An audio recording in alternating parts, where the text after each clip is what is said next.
right, boys and girls, men and women of all ages and walks of life, welcome back to the garage, all you subscribers. Oh yeah, I know who you are. Actually, I don't. Anywho, here we go. I've been promising you some action here lately, and I've just been doing a lot of things, which is good, keeping me busy, out of trouble. So anyways, as you can see, we're getting ready. We're going to assemble this today. I do not know if we'll test run it. We may kind of do a fakey test run, which I won't show you on camera because I'll probably have to do some setup on it, okay? They always got to be set up. So we're ready to go. We got our bridge. We got our neck with a Tone Ninjas put on. Tone Ninja. This, so far, I've got 3 sets of these, and they've turned out to be very good quality. So anywho, that's what we're doing. We'll see how they last and how they work. Here's my custom-made neck plate. I just don't even know if you're going to be able to see it. It's got my little name engraved on it. Anyways, got my soap. You're going, what? Are you going to take a bath? What's going on? No. I put it on the screws to just kind of lubricate them a little bit. Just another trick I learned from the many guys that are on YouTube. Anywho, hey, let's get to it. So what are we going to do first? Let us take this tape off first. Don't need that. Okay. So I've been doing lots of different things. Haven't been riding the mini bike because it's been super wet and rainy. Not that you can't ride in the rain. You can. It's just that I don't. And so there you have that. So let's put the bridge on first. I think that's what we'll do. As you know, I put some ferrules in here. This is supposed to be a through the bridge type, the one that came with the kit, which was good quality, but it had the strings that went through the back of the bridge, and I just wanted to do the ones with the ferrules in it. So here we go. We're gonna have this, and here are our screws, and we are going to proceed to put them in. Don't forget, you know, there's all these faces I make and things like that, so we want to watch out for those. We don't want to let those just slide by. Let's get a real screwdriver on here. Yeah. And we'll screw it down a little ways.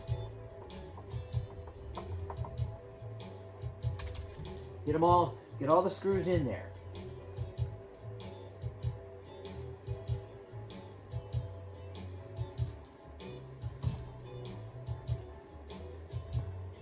Well, I hope you guys have been having great and blessed days out there. We got lots of stuff going on in our world and our country.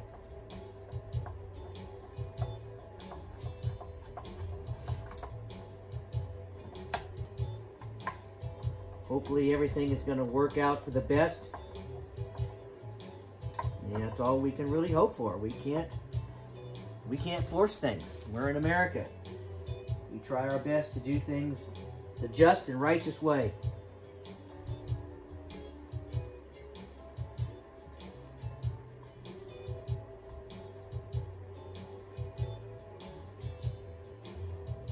Yeah, I've got that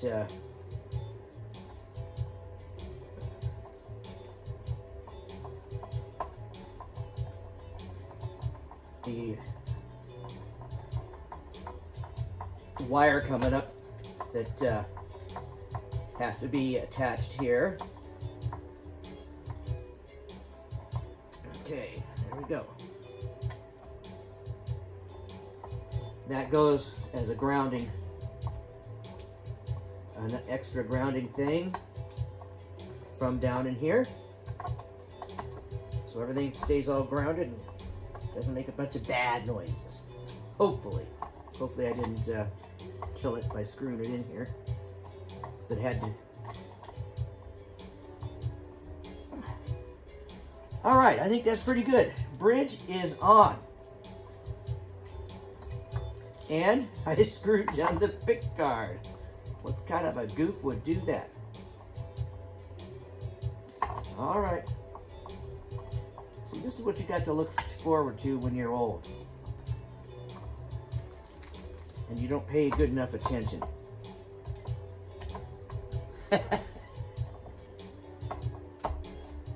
I've noticed all the guys make mistakes though. Goop things up sometimes.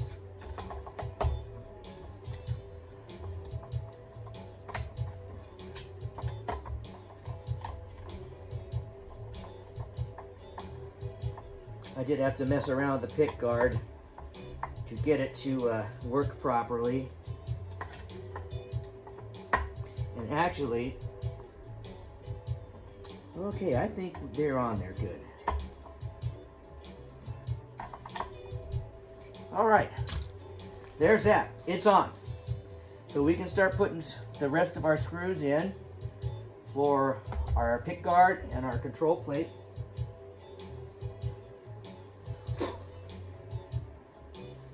And I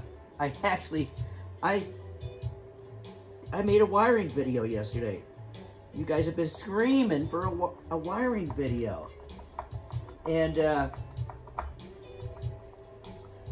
I got done with it, and I looked at it, I said, no sir, I don't like it. It was poop. It was no good. And I didn't teach you a darn thing. All right. So we got a bunch of these little screws. We're going to take them out, and we're going to put them on. Hope we got enough. Yeah, every once in a while, these kits, they don't give you everything they're supposed to give you. But for the most part, they've been really good.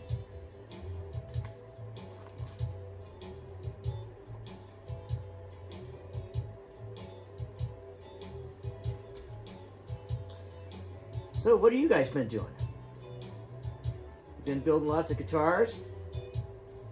Driving around in your cars?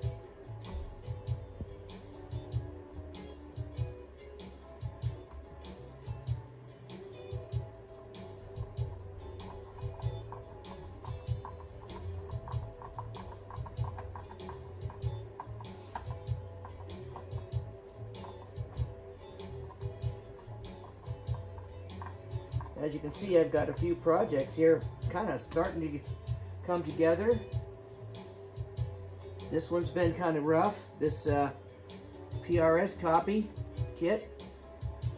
It's giving me a few fits.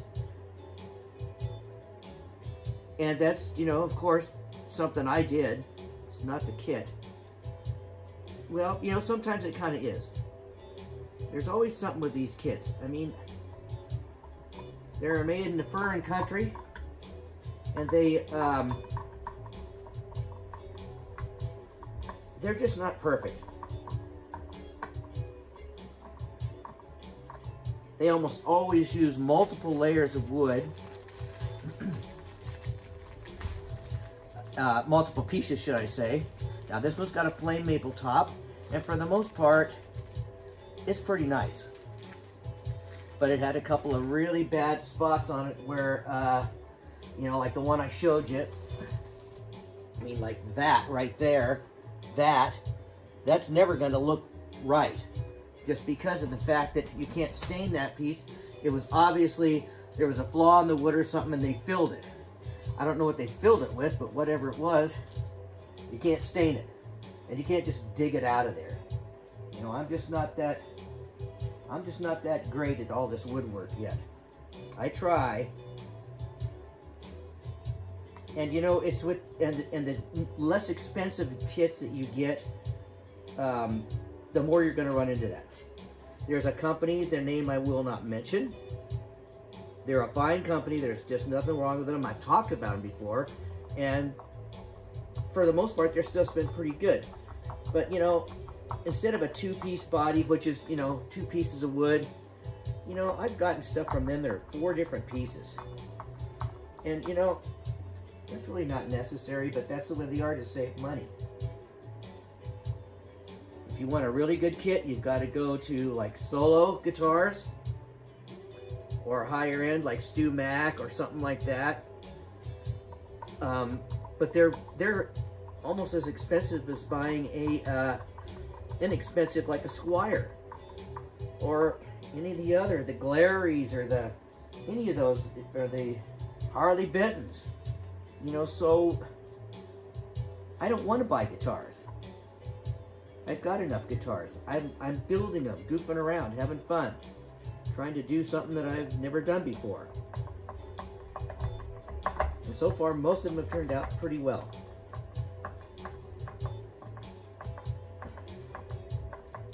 I have had to take 2 of them to the super luthier guy.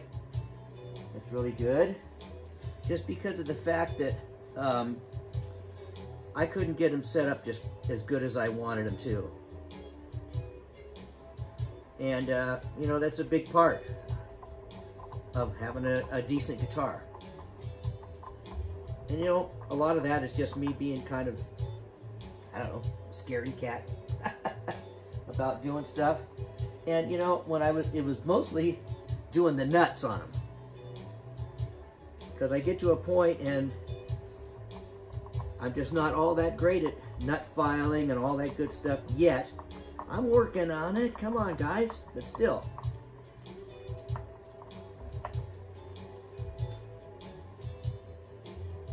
And, you know, it's plenty reasonable for what I have to have done. And, you know, the guy told me that, you know, I didn't do a bad job. I just needed to, you know, learn the correct way to finish them out. So I felt pretty good about that, knowing that I just hadn't just messed it up really bad. Okay, you don't want to put those in there too tight. That's good enough for now, because we may end up having to take it back off.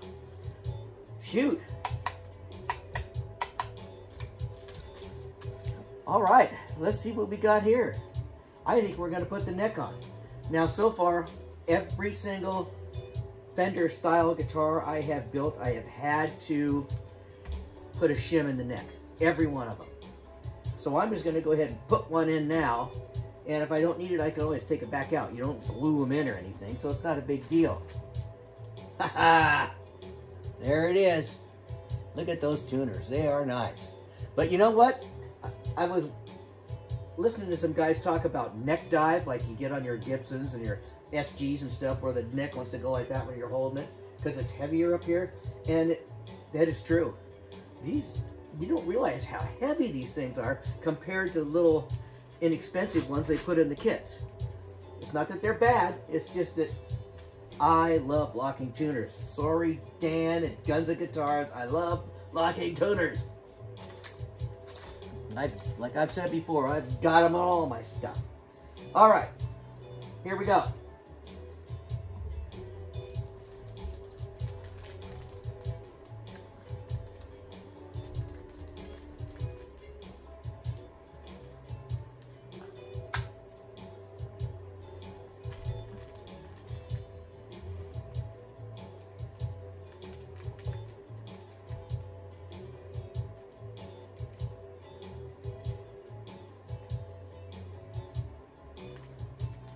All right, we're gonna go cheat and grab our handy dandy drill. Put these in a little ways with the drill.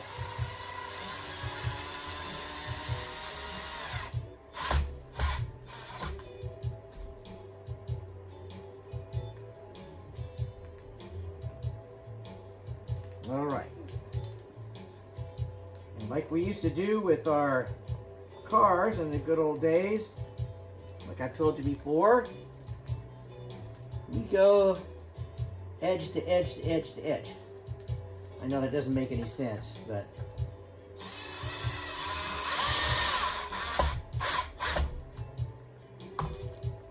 in other words, you go in a pattern like this instead of going there, there, there, there, there. It's probably overkill. I probably don't need to do it, but that's just what I'm doing today. All right. We're getting there, folks. See, this is how you figure out that guys like Dan at Guns and Guitars, he can build a guitar, at least a kit guitar, really fast. But that's without painting it and all that kind of stuff. But man, that guy can put them together. He just built a Rickenbacker bass style.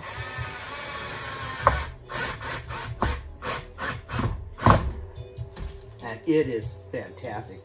I highly recommend his channel. Even though he doesn't know who I am, and it doesn't matter. Excuse me. All right, so let's tighten this all the way down.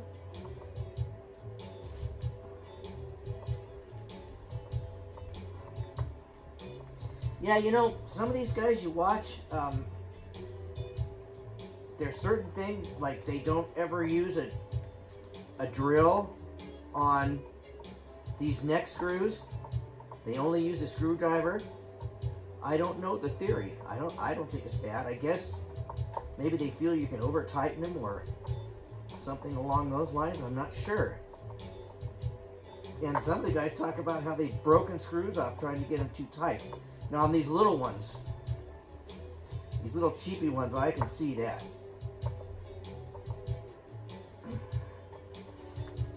All right, we're getting close, folks.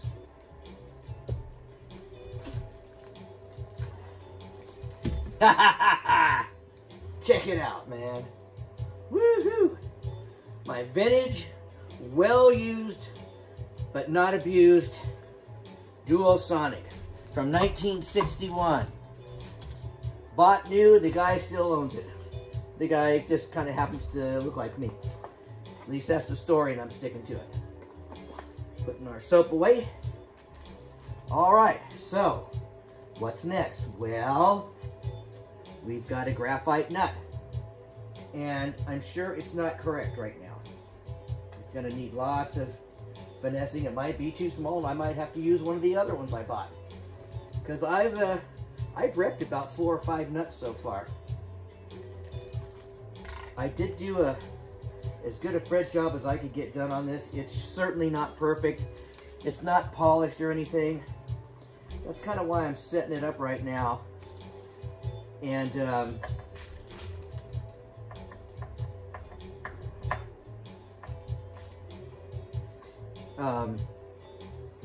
just kind of, this is just the pre-setup. Well, what do you think? Maybe we should just go right on ahead. Get these saddles looking the way they're supposed to. Yep, that one's upside down.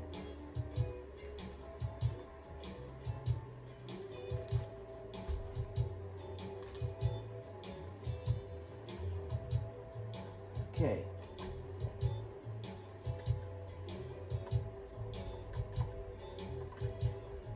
And as I told you before, this is actually a 24 3/4 or 24 scale neck. So it's shorter than any Les Paul, way shorter than a Strat. But I made that other one, the green metallic one, the green sparkle one. And that thing was pretty cool.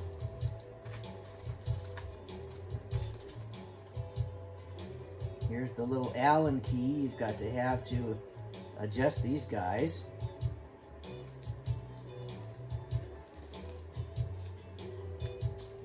All right, let's put our X-ray specs on. Sweet.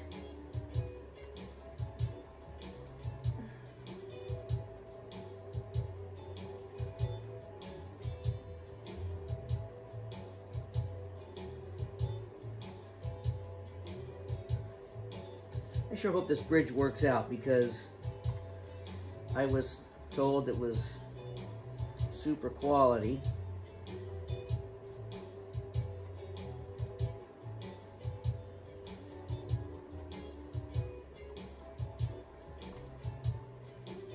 But you know, sometimes you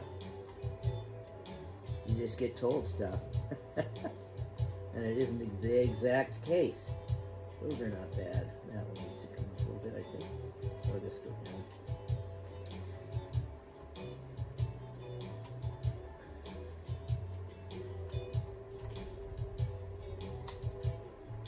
All right.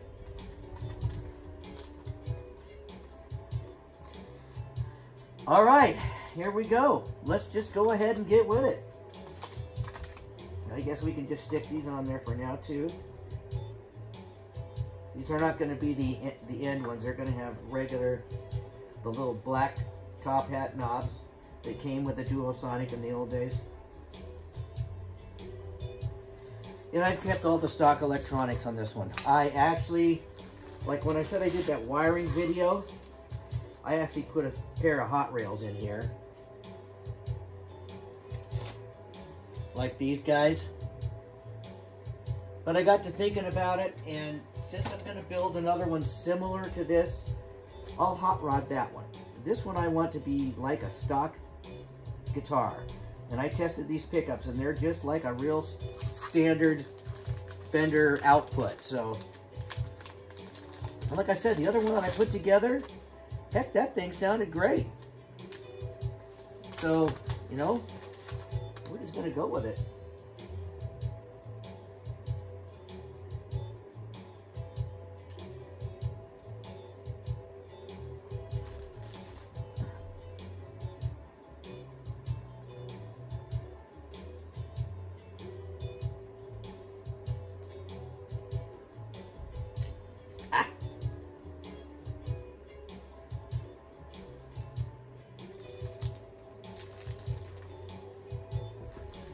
All right.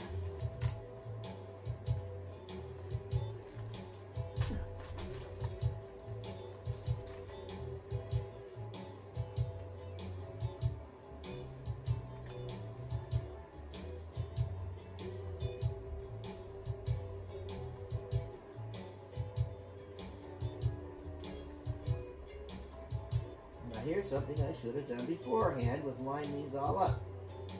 And I didn't. Bad me.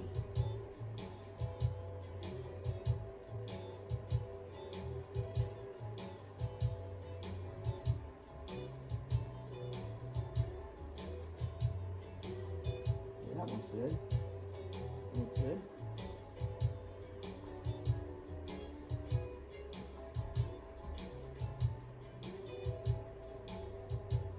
Okay.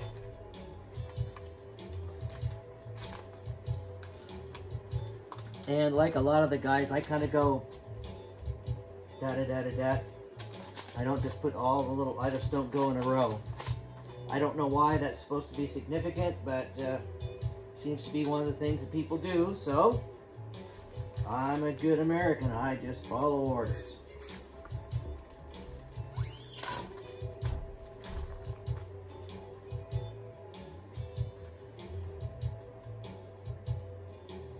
Okay, we're getting there, guys.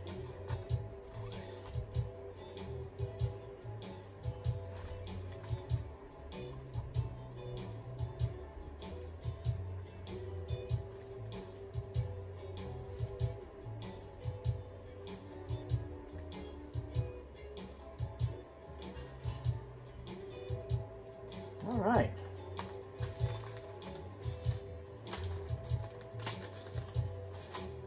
Yeah, eventually I will put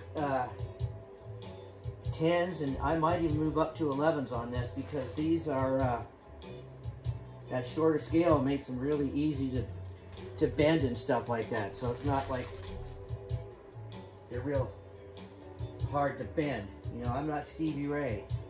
I got no monster muscular hands. Not at this stage of the game.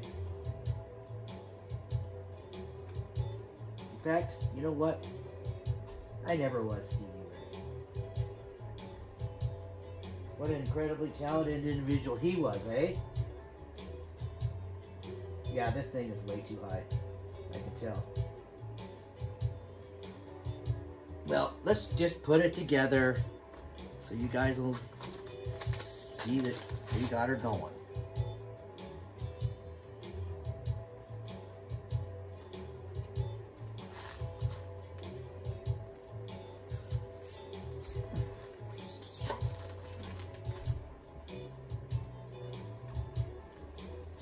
I kept promising a video, and I kept not doing it. It's not good. Got to get my videos from my peeps. Besides, what else you got to do on Saturday morning but watch me? Good grief. What's the world coming to?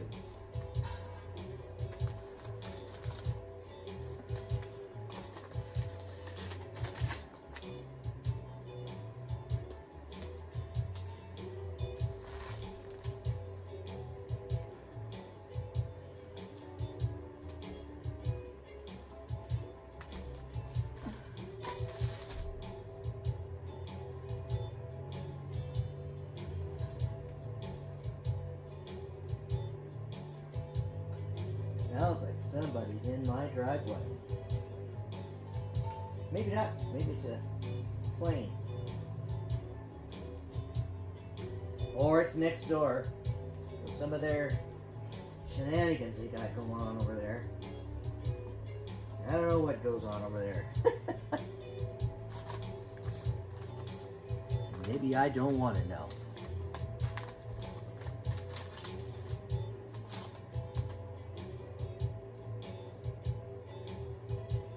All right, last string, guys.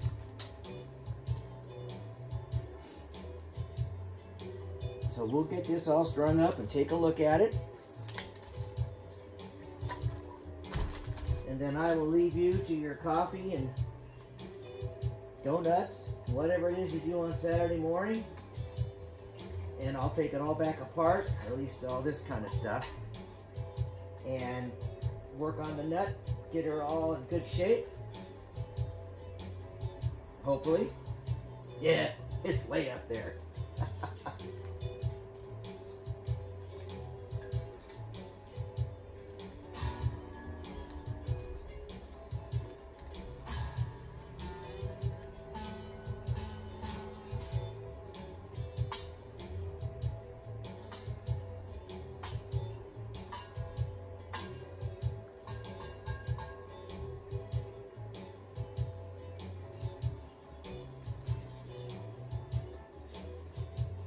Yeah, this needs to have the neck tilted. All right, guys. I know it's not perfect. So you take a look at it if you can. It really kind of needs to have the neck adjusted, and of course the nut filed down, and these tail pieces set up better. Anywho, happy Saturday morning to you all. God bless you. Thanks for watching the channel and having patience with me. I'm trying to move ahead. Have a great day. See you later. Bye-bye.